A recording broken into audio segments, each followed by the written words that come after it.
भगवान का भजन भी, मतलब मंदिर भी जाएंगे और तामसिक भोजन का भी आहार करेंगे? बिल्कुल नहीं, बिल्कुल मतलब इसे कुछ मंगलवार को हनुमान जी के जाएंगे, मतलब इसे कुछ नहीं होने वाला। सबसे पहली बात है हमारे आहार शुद्धि, मन शुद्धि। देहाती भाषा में कहते हैं जैसा खाओ अन्न वैसा बने मन।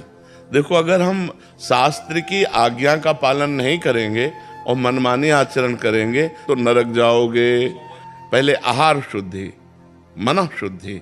अगर जैसा खाओ अन्न वैसा बने मन। किसी भी प्राणी को दुख देना, हनुमान चालीसा का भी पाठ करते हैं? ये अपनी वासनाओं की, अपनी जिह्वा को थोड़ा रोको यार। शराब पीते हो, मांस खाते हो, अंडा खाते हो, इस तरह के व्यवहार करते हो और हनुमान जी और शंकर ये ऐसे प्रसन्न हो जाएंगे, ऐसे काम बन जाएगा? कुछ नहीं बन जाएगा। अवश्य में भोक्तव्यम कृतम कर्म शुभाशुभम।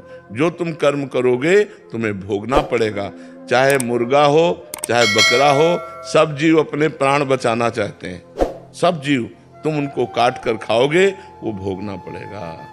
राम जी के रूप में भगवान ने यदि बाली के चरण में बाण मारा तो भगवान श्री कृष्ण के चरण में व्याध के रूप में उसने बाण मारा। देखो ना, लीला देखो। भगवान ने अंतिम अपनी लीला, जो श्री कृष्ण लीला है, वो यहाँ संपन्न की कि भगवान के चरण में व्याध जो है बाण मार रहा है।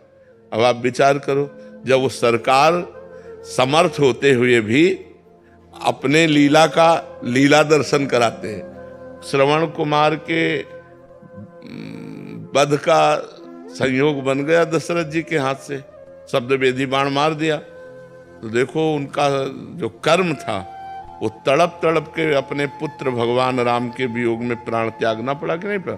भगवान उसको मिटा सकते थे, लेकिन भगवान नहीं मिटाते। अवश्य में वो भोक्तव्यम, गीता जी में कहा है। इसलिए हमारी प्रार्थना है कि तमोगुणी भोजन का त्याग करो, सात्विक भोजन और संयम से रहोगे तो तुम में जो बल आएगा वो एक महान पवित्र बल होगा। आज बल नहीं दिखाई देता, चेहरे में कांति नहीं है, विचार में पवित्रता नहीं है। ऐसा नहीं, हम पशु नहीं हैं, हम मर्यादा से चलने के लिए है।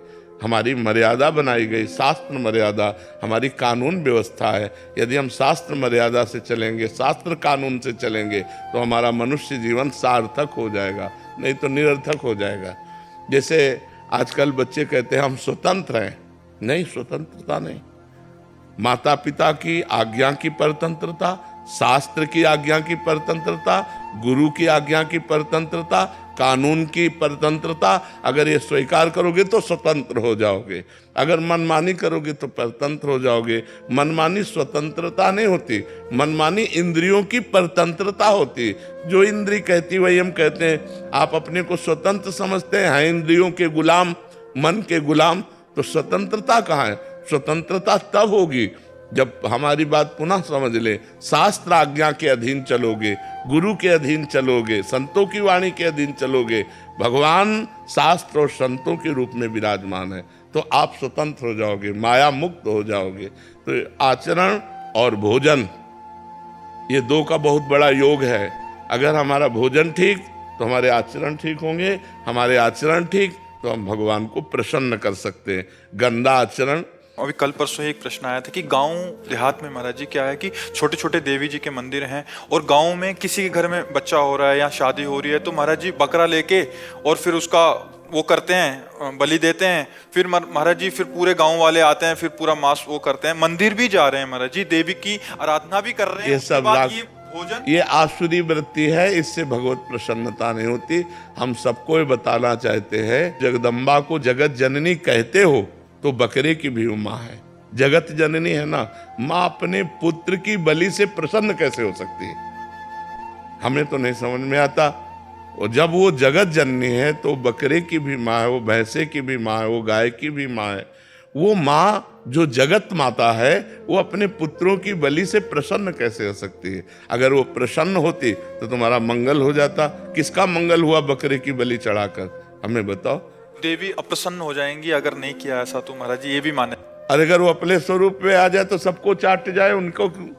वो तो महाकाली है, महाकाल स्वरूप भी है, तो वो दुष्टों का संहार करने के लिए रूप माता जी ने धारण किया। वो दुष्टों का खून पिया, जो संसार के पवित्र जीवन जीने वालों के लिए वो मृत्यु काल रूप थे, जैसे महिषासुर, शुम्भ निशुम्भ, रक्त बीज। माता जी ने इनका संहार किया। इन बकरी बकरों का थोड़ी संहार करने से माता जी प्रसन्न हो जाती है।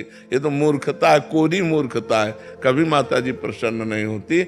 हमें लगता है कभी ऐसे कार्य नहीं करने चाहिए और ये सोचो कि माँ प्रसन्न हो जाएंगी, मुझे ऐसा नहीं लगता।